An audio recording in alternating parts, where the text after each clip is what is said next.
No sparks, that's a good sign. Everything should be turned off, and wasn't expecting any big surprises there, but one never knows if you've really done it right. So now I'm going to turn on the master power switch. Still no surprises. It could either be good or bad. At this point in time, I shouldn't have heard any noises, and I haven't. I shouldn't have seen any sparks and smoke, and I haven't, so that's good. Now we get to the point where I actually have to put it in gear and see if anything happens.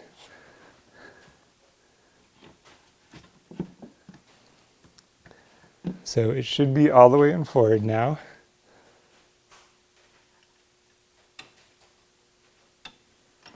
Still not hearing that solenoid engage. So I should be hearing a solenoid engage now if things were working even a little bit. Well, time for me to do some more exploration.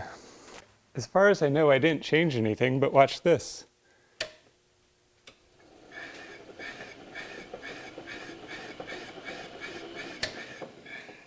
Now that's pretty good. Now the wheel on this side is not turning. Even if I try to turn it by hand, it's frozen in place.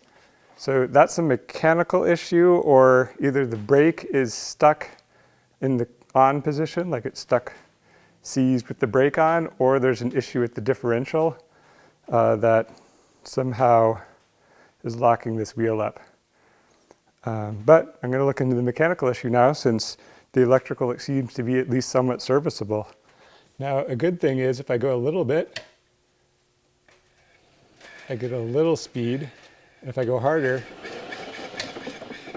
I get a lot of speed. So that says that it's not the speed controller that's broken. In fact, it seems that nothing is broken electrically there. So that's great. Some of these batteries are pretty old, but that speed controller, as I mentioned, was like $400. So not having to fix the speed controller would be pretty good. Actually, I know what I did change here. I'm going to show you in a second here. The way I have this diode rigged up is very, very jerry-rigged because I didn't want to spend money doing it the right way if it wasn't going to solve anything. And I did readjust how that connector was inserted in there, and I think that maybe I just didn't have a good connection the first time, but now I do. I'm out here for another day of fishing. I've got a couple upgrades from last time. One is I brought my trolling motor. That way I don't have to paddle everywhere. The problem with rowing in this boat is my knees are so high, the oars hit them unless I tuck my feet away, and with all the fishing stuff in here, that's really tricky to do. The other thing I got in this blue bag here is a little dinghy anchor. That way if the wind kicks up, rather than having to constantly motor back into spot, I can just throw down the anchor, and that will hopefully keep me still enough to do some fishing. The bluegills here don't really like it when the bait's going real fast. They just like to see it drop straight down, so if I'm blowing around, it's not as easy to get the bites.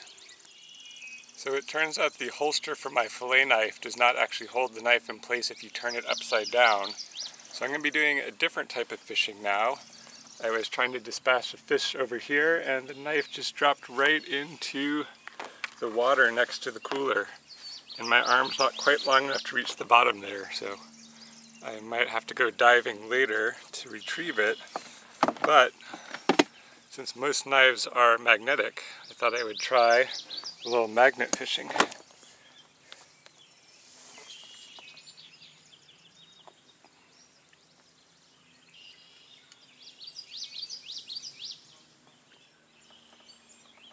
Oh, look at that. Got a catch. Took a while. There's some other magnetic stuff down there, I think, like whatever the pier here is attached to must have some bolts in it. This is a successful recovery.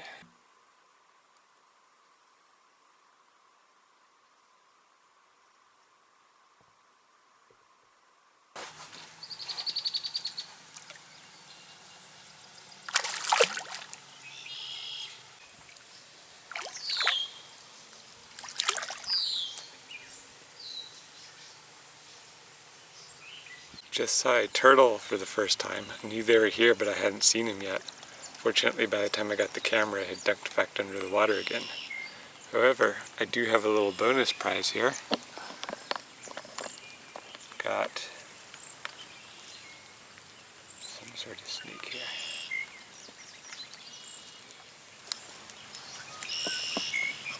This is not a blue racer. It could be a black rat snake, I think they're called. A black something. That eats something.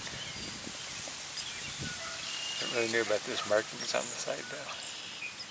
It makes me think it's something I haven't seen yet.